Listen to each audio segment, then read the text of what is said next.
sejam todos muito bem-vindos. Eu sou Silvia Garcia e este é o programa SP Esporte. O manuseio com o corpo através do movimento é muito importante para o desenvolvimento da inteligência, porque se adquire o conhecimento de espaço, de tempo, de distância, visão espacial e agilidade de raciocínio. Isso tudo exige do cérebro mais concatenações interneurais, dilatando e ampliando a mente. Ora, no que eu estou falando? De esporte e saúde, é claro, e este é o tema de hoje do nosso programa.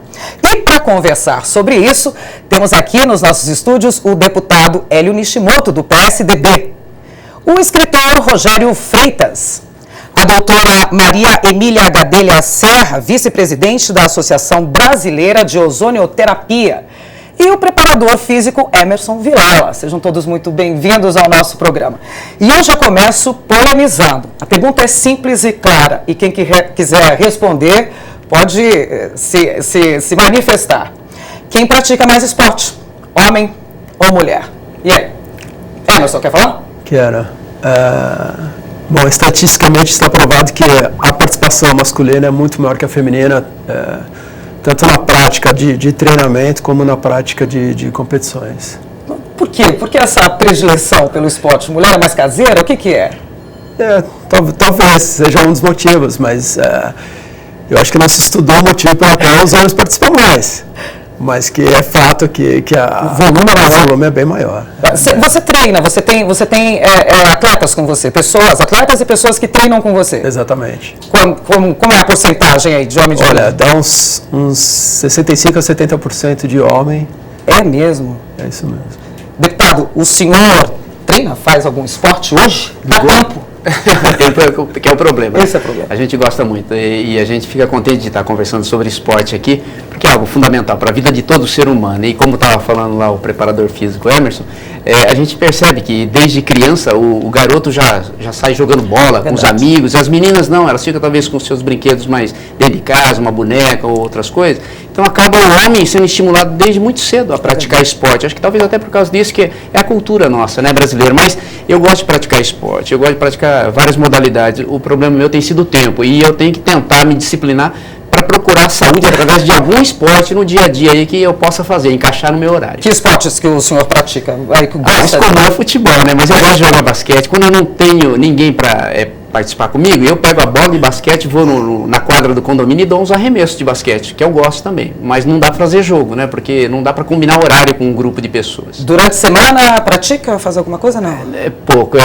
Quando sobe no horário de no final da noite, ou é muito cedinho, 6, 7 horas da manhã, fazer um pouquinho de musculação, ou academia, né? Eu vou abordar esse assunto já, que é esse atleta que a gente tem cada vez mais visto, o atleta mais para o fim de semana, que é quando a gente tem mais um tempo de relaxar. Isso daqui a pouquinho eu vou abordar sobre isso. Bom, Rogério, você escreveu recentemente um livro. Qual é o título do livro? Homo Sapiens, da Guerra ao Esporte. Homo Sapiens, da Guerra ao Esporte. Tinha esporte antigamente?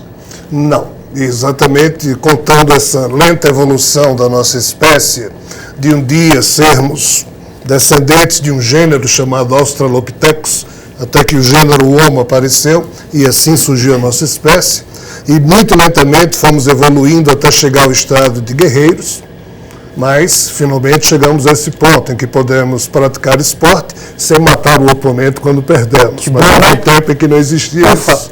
Então o livro fala basicamente dessa lenta trajetória. E nessa lenta trajetória a mulher já se destacava ou não? Houve um tempo na história humana em que não existia o genótipo da gentileza. Há 20 mil anos atrás esse genótipo não existia. O XTR, é um gene receptor da oxitocina, que é o chamado hormônio da confiança. Discute-se quem foi, se o primeiro homem ou a primeira mulher, que um belo dia, retornando de uma caçada, ao retornar para a caverna, o homem deve ter dito primeiro você, olhando para a mulher. Então, nessa hora, houve uma mutação no seu gene, surgiu esse gene que antes não existia, e a mulher, encantada pelo convite do homem, aí sim também surgiu nela, pelo encanto que o homem provocou nela. É isso, doutora. Mulher no esporte, homem no esporte, a gente está comecei aqui com um teminha meio polêmico, falando de esporte de saúde, mas é verdade, os homens realmente têm mais predisposição para praticar esporte do que a mulher? Eu também observo essa estatística que o Emerson comentou, sim. Você pratica esporte? Eu faço caminhadas hoje em dia. Assim, tentei começar a correr, mas tive uma contusão e foi problema. Na época e retardei. Talvez agora com o Emerson, né? Vou começar meus treinos de triatleta ali. Incentivo. Mas tem mesmo essa diferença, fisicamente, fisiologicamente falando, do homem e da mulher? Talvez essa predisposição, enfim? O homem com certeza tem ossos mais resistentes, tem músculos mais potencialmente mais desenvolvidos, né? As fibras musculares acabam sendo um pouco diferentes, então naturalmente são mais, teoricamente, mais adaptados a desenvolver melhor a musculatura e tudo mais, que se adapte melhor à prática da atividade física, mas eu tenho várias pacientes e isso não é impedimento para ninguém, né? Hoje em dia... Ser mulher não é impedimento, claro, de praticar esporte de maneira alguma. Claro que não. Hoje não, né? Não, até porque a atividade física regular é muito importante, né? É fundamental para você... Para o ser humano. Movimentar o sistema linfático, garantir que você o seu organismo consegue eliminar toxinas, então é muito importante mesmo. Emerson, continuando aí nessa abordagem de homem e mulher, quem é mais assíduo, quem é mais corretinho na hora de praticar esporte? As suas alunas ou seus alunos? Eu acho que o homem dá menos desculpas. A mulher sempre tem alguma coisa. Se é casada, por exemplo, hoje eu tenho que ir para casa, não consigo treinar, hoje eu tenho algum compromisso. Muitas vezes a participação masculina definitivamente é maior. Então nós somos mais dedicadas para outras áreas, mais como homem, como mulher. Mas por outro lado, quando você pega uma mulher engajada, que ela quer se comprometer com uma prova, por exemplo, um desafio, ela vai muito mais que qualquer homem. Vai até o fim. Ela vai treinar, ela vai deixar os filhos esperando um pouquinho, ela vai driblar os compromissos, vai dar um jeito. Agora, deputado, hoje na corrida dos 42 quilômetros da maratona, uma informação que me chegou aqui, a diferença entre o homem e a mulher em termos de atleta de elite é de cerca de 10 minutos. Quer dizer, os homens estão 10 minutos à frente, se largarem agora, os homens conseguem fazer 10 minutos à frente da mulher. Isso não é problema social. Não pode ser, né? Não deve ser. Não pode ser. É problema de competência? Eu acho que o próprio físico do homem, ele tem talvez uma força maior, uma explosão maior, é que isso deve levar a ele levar um tempo menor para percorrer esse caminho, né? Mas eu acho que é basicamente por causa disso, né? Da força, do vigor. Eu não acredito que seja devido a outros fatores, não. Se colocar um homem da mesma altura, da mesma idade e do mesmo peso, a gente tem ainda diferenças, tem essas variações. Foi uma bela dedução dele, né, que não é da área, e a doutora também falou exatamente isso. A constituição, né, muscular já dá no homem, o homem é muito mais... muito menor constituído. Músculo... E músculo é fundamental. Essa é uma vantagem, né? Essa é uma vantagem, a maior vantagem. E hormônios? E hormônios, Rogério? Você estava falando, começou a falar sobre assuntos de células, genes, hormônios.